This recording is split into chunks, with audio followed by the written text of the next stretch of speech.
ये आईएस के झंडे पे क्या लिखा होता है पता है कुछ आप लोगों को? एक काला सा झंडा लेके लोग खड़े होते हैं, उस पे क्या लिखा होता है? उस आईएस के झंडे के ऊपर लिखा होता है ला इलाहा इल्लल्लाह मोहम्मदन रसूलुल्लाह। कुरान मजीद का पहला कलमा जो है उस झंडे पे लिखा होता है। मुसलमान उसको लेके चलते हैं और उसको आगे रख के पुलिस पे, आर्मी पे गोली चलाते हैं, उनके ऊपर तेजाब फेंकते हैं।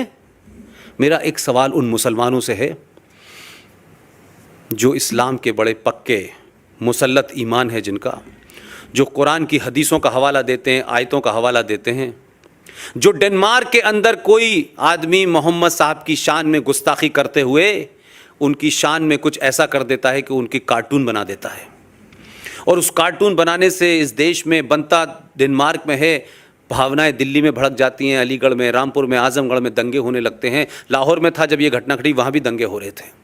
मैंने कहा मोहम्मद से इतना प्यार अच्छा लगता है, हमको भी होना चाहिए, आपके पैगंबर है भाई।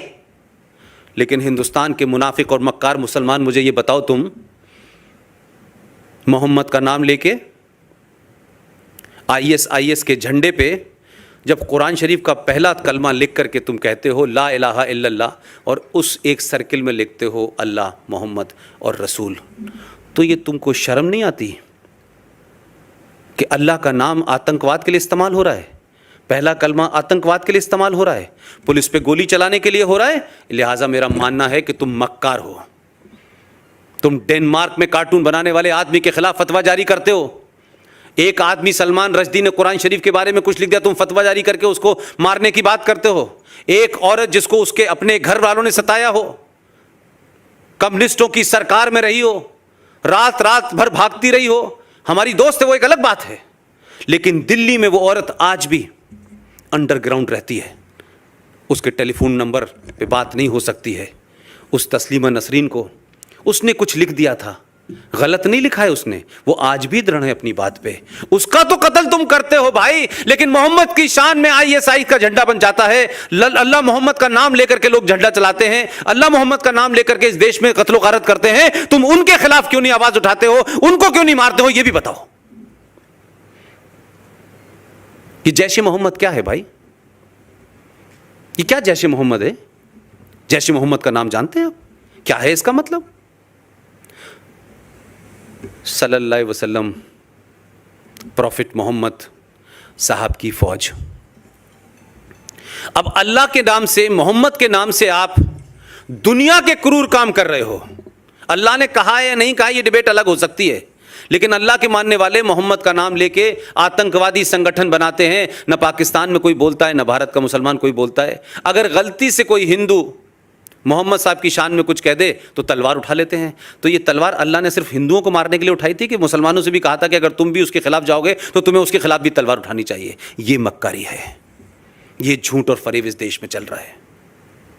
कोई संगठन दुनिया का ऐसा इस वक्त नहीं है इस्लामिक वर्ल्ड का जिसमें मोहम्मद का नाम ना हो, अल्लाह का नाम ना हो, कुरान का नाम ना हो, शरिया का नाम ना हो, हदीस का नाम ना हो, लेकिन धड़ल्ले से ये व्यापार चल रहा है और डराया जा रहा है। तो ये जैश-ए मोहम्मद नहीं तो किया था, ये जो अभी अभी कश्मीर में हुआ है।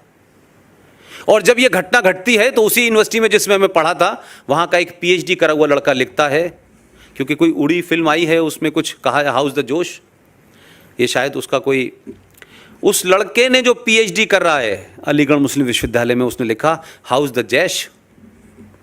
इस घटना के बाद उसे पर नहीं पकड़ा किसी ने, उस सोच को वहीं रोका उसने कि वो भारत की सेनाओं पे हमला करने वाले संगठन के बारे में तंज कसते हुए, आपको चढ़ाते हुए लिखता है हाउस द जैश।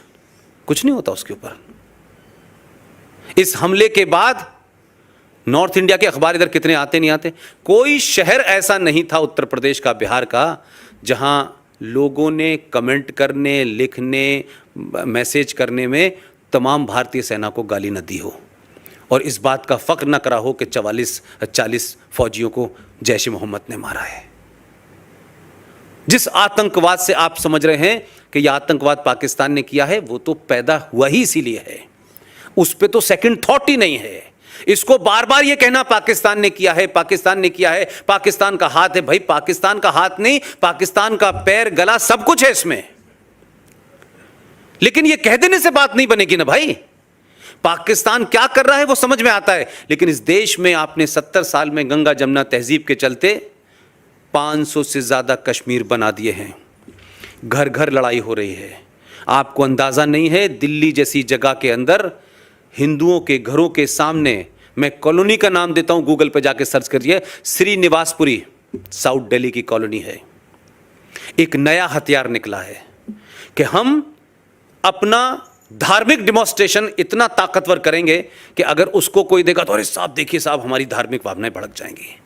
उस गली के अंदर नमाज पढ़ने की प्रथा शुरू हो गई कि आप जुमे में 1 घंटा नमाज पढ़ेंगे। उतनी देर तक हिंदू अपनी खिड़कियों को बंद कर लेते हैं, दरवाज़ों को बंद कर लेते हैं।